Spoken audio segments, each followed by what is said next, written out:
It was Monday mayhem at the Dalal Street as market sentiments remained weak, taking cues from the global markets reeling under crisis.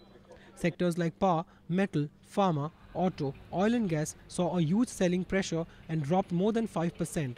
But it was the realty and banking sector which were tottering on the brink with losses of almost 10%. The market, which had slumped to the day's low of 12,402, recovered later, but only marginally to close at 12,595, down 506 points or 3.87% from Friday's close. National Stock Exchange Nifty lost 135 points to close at 3,850, lower by 3.39% than previous closing.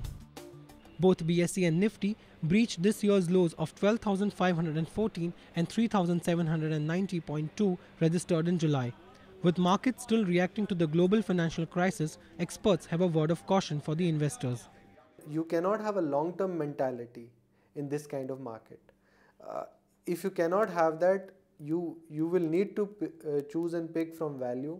You will need to take your picks now and sit tight with a 1.5 year view. If you get your gains, take it, get out. But if you have a short-term money that's lying around and you think that you can play the market, this is not the time for it.